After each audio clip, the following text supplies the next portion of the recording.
My name is Harold Brennan. I am 68 years old, a retired forensic accountant living in the quiet suburbs of Phoenix, Arizona. For 3 years since my wife Catherine passed, the desert silence has been my constant companion. My daughter Lisa says she worries about me rattling around in this big house alone. That's why she insists on our weekly Wednesday lunches. She says it's for my bonding time with my grandson, but I've learned that when Lisa says something is for my benefit, I should probably double-check the fine print. Last Wednesday, during one of those carefully orchestrated family gatherings, my life took a turn I never anticipated. My neighbor called me, her voice tight with barely controlled panic. She asked if I was expecting anyone at the house. When I said no, she whispered the words that started it all. "Then why is someone loading boxes into a moving truck in your driveway?" Before the alarm could fully register in my mind, before I could even process what she was telling me, I heard something from across the restaurant table that made my blood run cold. My daughter Lisa exchanged a look with her husband Derek. It wasn't a look of concern or confusion. It was the look of two poker players who just realized someone had seen their cards. And then Derek laughed. It was a short, sharp sound, more like a bark than actual laughter. He caught himself quickly, disguising it as a cough. But I had spent 40 years reading people's financial crimes in the numbers they left behind. I knew guilt when I heard it. In that moment, I understood that the real threat to my life wasn't a stranger with a moving truck.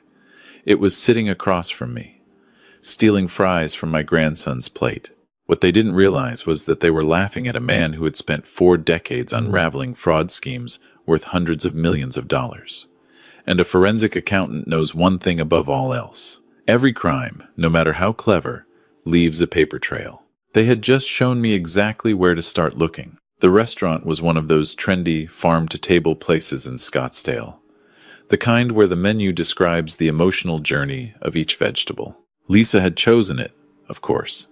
She always chose expensive restaurants for our Wednesday lunches, and I always paid. It was another one of those patterns I had noticed, but never questioned until now. I sat in a booth designed for Instagram photos, not comfort, watching my 5-year-old grandson Tyler push organic sweet potato fries around his plate. The boy had Catherine's eyes, that same shade of warm hazel that used to make my heart skip. Looking at him was both a comfort and a wound that never quite healed. Lisa sat across from me, her attention divided between her phone and a conversation I wasn't fully part of. My daughter had grown into a beautiful woman, the kind who knew exactly how beautiful she was and wielded it like a weapon. Her husband Derek sat beside her, his arm draped possessively over the back of her chair. He was all flash and no substance, a real estate developer who talked about deals in millions, but somehow always needed to borrow money for the little things. "More water, Dad?" Lisa asked, not looking up from her screen. Her voice had that practiced sweetness that I had once mistaken for genuine affection. "Yes, thank you," I replied, watching Tyler attempt to build a tower with his fries. My phone buzzed against the table. The caller ID showed Margaret Chen, my neighbor of 15 years. Margaret never called unless something was wrong. She was a former emergency room nurse who had seen too much to panic over small things. I answered immediately. "Harold," her voice came through, clipped and urgent. "Are you home right now?" "No," I said, my grip tightening on the phone. "I'm at lunch with Lisa." "Why? What's happening?" "There's a moving truck in your driveway," she said, and I could hear her curtains rustling as she peered through her window. "A big one, with a crew. They're carrying boxes out of your house right now." "I'm looking at them. Did you hire movers?" The world tilted. My house, Catherine's house, the place where every memory of our 42-year marriage was stored, being emptied. I stood up so fast I knocked over my water glass. Ice cubes scattered across the table like fleeing witnesses. "Lisa, I have to go. Someone's at my house. Someone's taking things."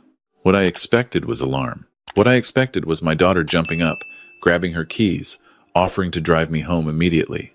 What I got instead was that look, that split-second glance between Lisa and Derek, loaded with meaning I wasn't supposed to catch. Then Derek laughed. It was wrong. Everything about it was wrong. The timing, the tone, the way he immediately tried to swallow it back down. He turned it into a coughing fit, pounding his chest theatrically. "Wrong pipe," he sputtered, his eyes watering. "Sorry. Dad, I'm sure it's nothing. Probably just a delivery truck at the wrong address. You know how those GPS systems get confused in your neighborhood?" Lisa nodded, a little too quickly. "He's right. Remember when Amazon left that patio furniture at the Hendersons' place? Let's just finish lunch and then we can all go check together. No need to panic." But I had already seen it. That flash of fear in my daughter's eyes, quickly masked. That laugh from Derek, like a man watching a house of cards begin to wobble. For 40 years, I made a living catching people in lies they didn't even know they were telling. I could read guilt in the way someone held a coffee cup, detect deception in the spacing of numbers on a spreadsheet. And right now, every instinct I had developed over 4 decades of forensic work was screaming that my daughter knew exactly what was happening at my house.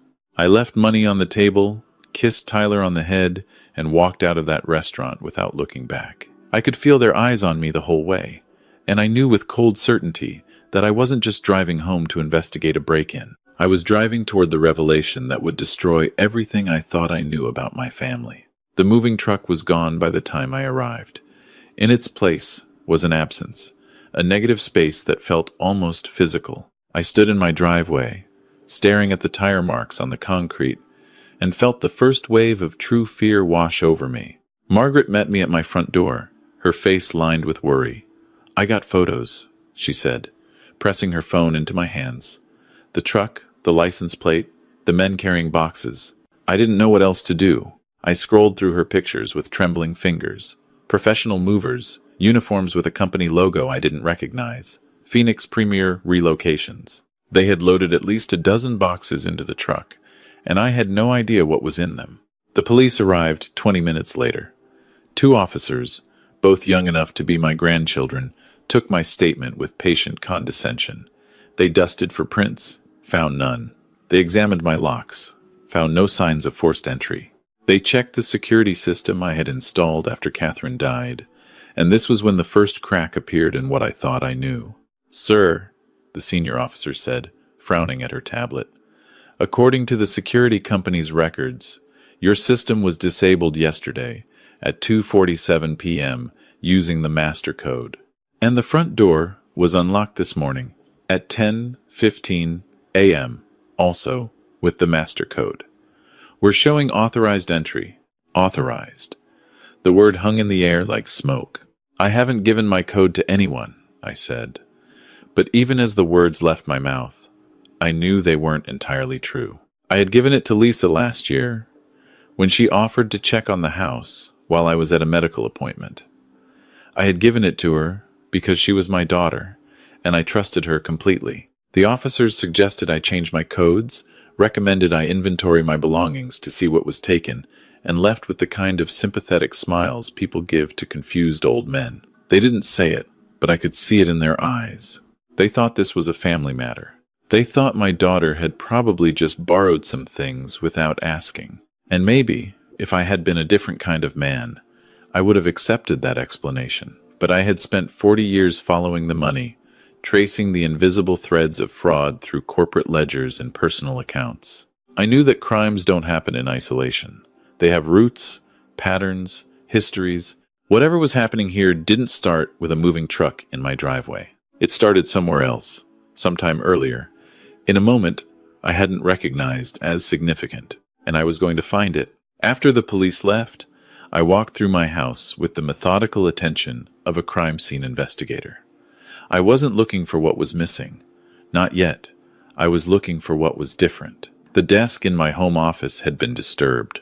Nothing obvious. Just small signs that only someone who had sat at that desk for 30 years would notice. The angle of my chair was wrong. The pens in my holder were facing the wrong direction. The thin layer of dust on my filing cabinet had been disrupted, finger-shaped streaks visible in the afternoon light. Someone had been going through my files. Someone who had taken their time, who hadn't felt the need to rush or hide their presence. I opened the filing cabinet, my heart pounding. My fingers found the folder labeled Property Documents, and I pulled it out with a sense of dread that proved fully justified. The folder was too light. Half the documents were missing. The original deed to the house, gone. My copy of the title insurance, gone. The home equity line of credit paperwork that Catherine and I had taken out 15 years ago and paid off completely, gone. In their place was a single sheet of paper I had never seen before. It was a quitclaim deed, dated 3 months ago, transferring ownership of my house to something called Brennan Family Holdings, LLC.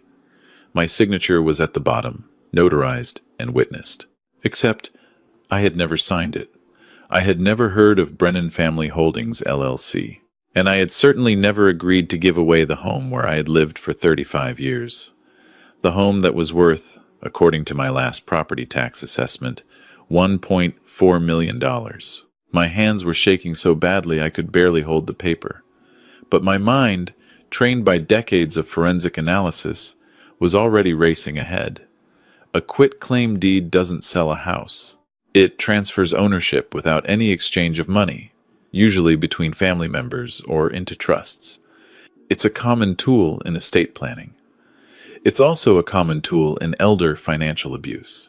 Someone had forged my signature and stolen my house, and that someone almost certainly had my security code, knew my filing system, and felt comfortable enough in my home to spend time searching through my documents. My daughter's face flashed through my mind, followed immediately by Derek's nervous laugh. No. I pushed the thought away, but it kept returning like a tide against rocks. That night, I didn't sleep. I sat at my kitchen table with my laptop and a legal pad, doing what I had done for 40 years. I followed the money. The first thing I did was check the county recorder's office online. Arizona makes property records public, and within minutes I had confirmed my worst fears. According to the Maricopa County records, my house had been transferred to Brennan Family Holdings, LLC 3 months ago. The LLC itself had been registered in Delaware 6 months ago, its ownership hidden behind the corporate privacy laws that state was famous for. But I had worked corporate fraud cases involving Delaware shell companies before. I knew how to dig deeper. Next, I pulled my credit reports from all 3 bureaus. The results made my stomach clench. 3 months ago, someone had taken out a home equity line of credit against my property for $650,000. The lender was Western States Credit Union, and the loan was listed as current, meaning payments were being made, but not by me. I had never applied for this loan, never signed any papers, never received any funds. I checked my bank accounts. My pension deposits were arriving normally. My Social Security payments were correct. The investment accounts Catherine and I had built over 40 years were untouched. On the surface, everything looked fine. But I knew better than to trust the surface. I pulled up the Western States Credit Union website and dug into their online banking portal. The HELOC account was there, linked to my Social Security number, but tied to an email address I didn't recognize. Someone had set up online access using my identity, but their own contact information. The account showed $650,000 dispersed in a single lump sum 3 months ago. The money had been transferred immediately to an account at a different bank. The payments were being made from that same external account. Minimum payments only, just enough to keep the loan current and avoid any red flags. They were bleeding my house dry while keeping up appearances. It was classic fraud behavior, the kind I had seen 100 times in my career. Keep the payments current so no one looks too closely. Extract the maximum value, then disappear before the bill comes due. But who was they? The Delaware LLC was a dead end without subpoena power. The email address on the account was a generic Gmail that could belong to anyone. I needed another angle. I spent the next 3 hours going through every piece of mail I had received in the past 6 months. I kept everything, a habit Catherine used to tease me about. Now, that habit might save my life. I found it buried in a stack from 4 months ago.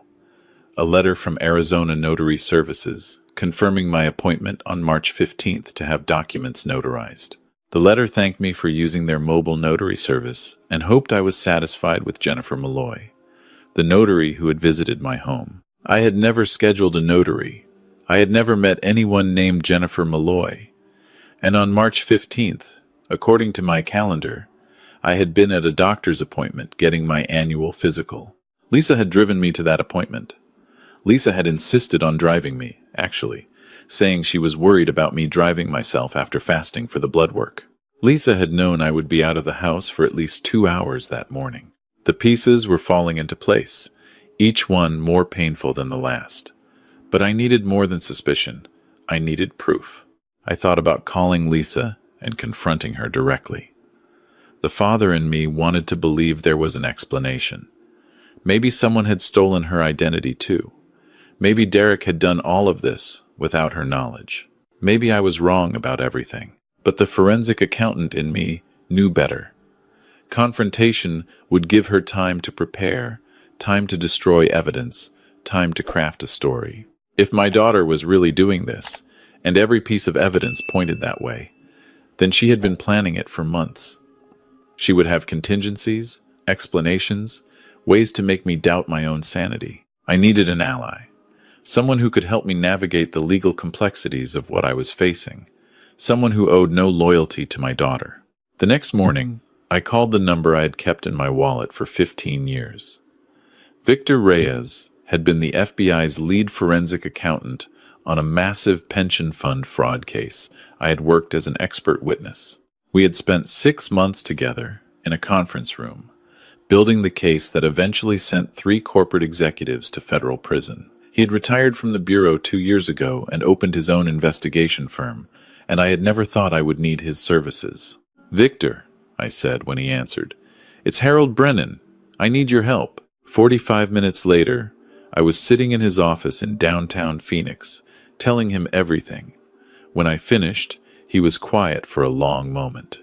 "Harold," he said finally, "this is going to be hard to hear, but I need to say it.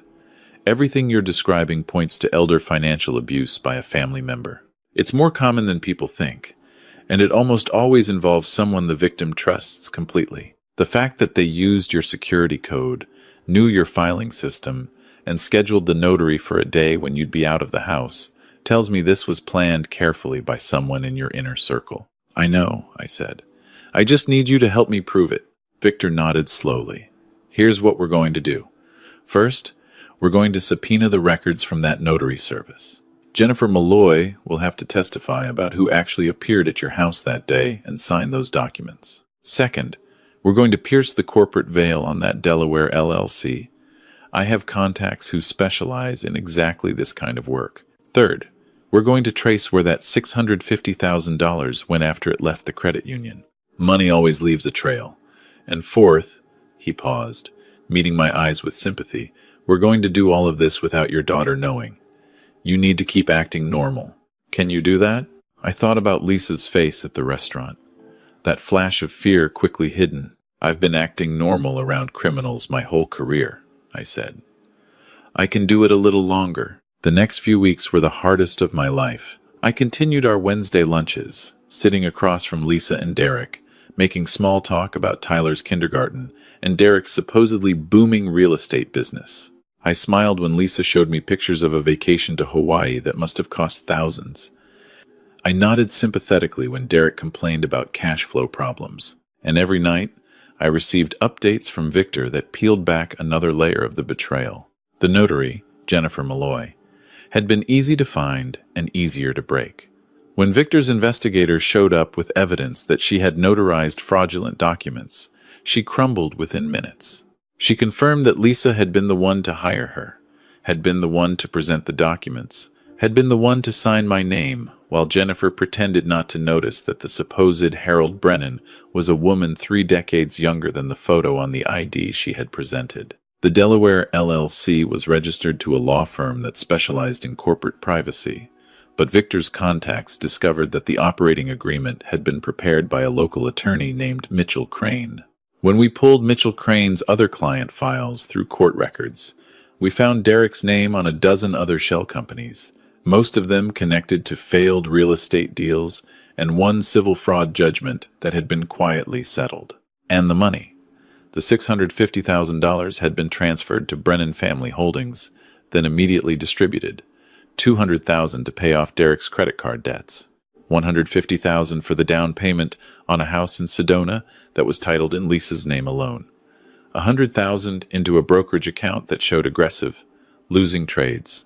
and $200,000 that had simply vanished into cash withdrawals over 3 months. They had taken everything my house was worth and burned through most of it already, and they were planning to take more. Victor's team had found emails between Lisa and a real estate agent discussing the sale of my house.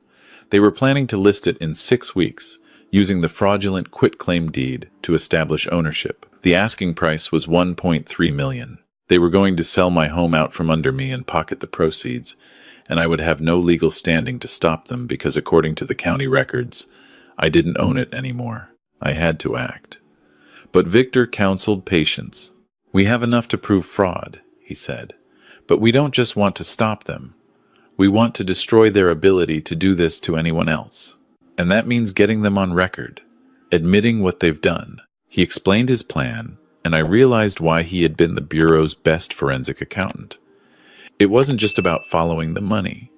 It was about understanding the psychology of the people who took it. 3 days later, I invited Lisa and Derek to dinner at my house.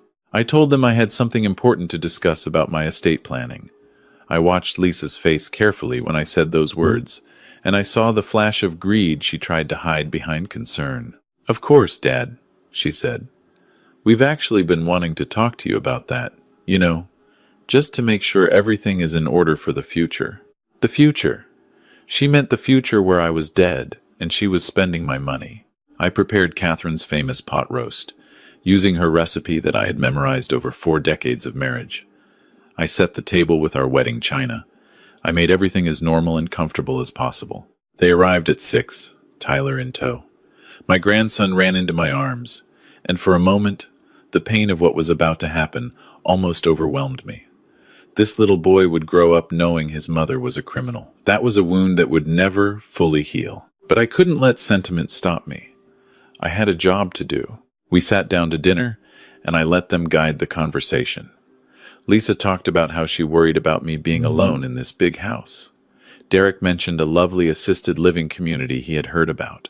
They were setting the stage, building toward their pitch, and I let them think they were succeeding. Finally, over coffee and pie, Lisa placed her hand on mine. "Dad," she said, her voice soft with practiced emotion, "we've been thinking. This house is so much work for you to maintain. The yard, the pool, all those repairs, and the property taxes must be enormous. Derek and I were wondering if maybe you might consider selling it and moving somewhere more manageable." I looked at her hand on mine and remembered the day she was born, how tiny her fingers had been, how fiercely I had sworn to protect her. I remembered teaching her to ride a bike, walking her down the aisle, holding Tyler for the first time. Then I remembered the forged signature on the quitclaim deed. "Actually," I said, keeping my voice steady, "I've been thinking about that too. In fact, I've been doing quite a bit of thinking about my assets lately." Lisa's eyes brightened. Derek leaned forward slightly. "Really?" Lisa said. "That's wonderful, Dad. We only want what's best for you." "I know exactly what you want," I said. And then I placed a manila folder on the table between us. Lisa's face went pale. Derek's hand jerked, knocking over his water glass. I didn't move to clean up the spill. I just watched them. "That folder contains copies of the fraudulent quitclaim deed you filed with the county," I said, my voice flat and calm. The same voice I had used in depositions for 40 years. "It also contains the bank records showing the $650,000 home equity line you took out in my name. The statements showing where that money went, including the Sedona house, the credit card payoffs, and the investment account. The testimony from Jennifer Malloy, the notary you hired to witness my forged signature. And the emails between you and the real estate agent planning to sell my house in 6 weeks." Lisa was crying now, whether from fear or shame I couldn't tell. Derek looked like he was calculating his options, his eyes darting toward the door. "Please don't try to run," I said to him. "There's an FBI agent parked across the street. This is a federal case now. Wire fraud, bank fraud, elder abuse. Victor Reyes sends his regards." Derek's face went gray. "Dad," Lisa choked out, "please, you don't understand. We were desperate. Derek's business failed. We were going to lose everything. I was just trying to protect my family. I was going to pay it all back. I swear." I looked at my daughter, at this woman I had loved unconditionally for 43 years, and I felt something shift inside me. The father who had held her hand at her first day of school, who had danced with her at her wedding, who had cried with joy when Tyler was born, that father was still there. But sitting next to him now was the forensic accountant who had spent a lifetime watching people try to justify their crimes. "You weren't trying to protect your family," I said quietly. "You were trying to steal from it. There's a difference." The next hour was a blur of activity. Victor's team arrived with federal agents. Lisa and Derek were read their rights. Tyler was crying, confused, and I held him while strangers took his parents away. In the weeks that followed, the full scope of their plan became clear. This wasn't a one-time desperate act. Derek had been running variations of this scheme for years, targeting elderly relatives and vulnerable investors. Lisa had been his partner from the beginning. They had already defrauded Derek's aunt in Florida out of $300,000 and were planning to target Lisa's cousins in Oregon next. The federal prosecutors offered Derek a deal if he would testify about the other people involved in his various schemes. He took it. Lisa, confronted with the mountain of evidence against her, pled guilty to avoid a trial. She was sentenced to 4 years in federal prison. Derek got 6. My house was returned to my name. The fraudulent liens were removed. Victor's contacts in the financial services industry helped me freeze my credit and secure my accounts against future attacks. The money they had stolen was mostly gone, but the sale of the Sedona house and the seizure of their other assets recovered about $200,000. It wasn't enough to make me whole. Nothing would ever make me whole again, but it was justice. And sometimes justice is all you can salvage from wreckage. Tyler lives with Catherine's sister now, my sister-in-law who had always been suspicious of Derek and is raising him with the stability he needs. I see him every weekend. I tell him stories about his grandmother, about the woman who would have loved him so fiercely it would have taken his breath away. I don't tell him the truth about his mother. Not yet. Someday, when he's older, he'll learn it for himself. But for now, I let him believe that his parents made some bad decisions and are paying the consequences. That's close enough to the truth. I still have Wednesday lunches, but now they're with Margaret, my neighbor, and Victor, who has become an unlikely friend. We sit in that same farm-to-table restaurant in Scottsdale, and we talk about grandchildren and golf and the weather. Normal things, safe things. Sometimes I think about Lisa in her prison cell, and I feel something I can't quite name. It's not satisfaction. It's not grief. It's something colder and more permanent, like a scar that has healed but never stops aching. This whole experience taught me something I wish I had learned without such a painful lesson. Trust is not the same as love. You can love someone completely and still verify what they tell you. You can hold your family close while still protecting yourself from their worst impulses. Unconditional love is a beautiful thing, but unconditional trust is a dangerous one. I also learned that retirement doesn't mean your skills become useless. For 40 years, I followed the money and caught the people who stole it. I thought those days were behind me, but when the crime came to my own doorstep, perpetrated by my own blood, those same skills saved everything I had worked my entire life to build. Some people might ask if I regret turning in my own daughter. Some people might say that blood should have protected her from consequences, that family loyalty should have come before justice. To those people, I have a simple answer. She stopped being my daughter the moment she decided I was just an asset to be liquidated. I owed her my love, and I will always love the girl she used to be. But I didn't owe her my house, my security, or my silence. What would you have done in my position? Let me know in the comments below. And if you or someone you know is concerned about elder financial abuse, please reach out to Adult Protective Services in your area.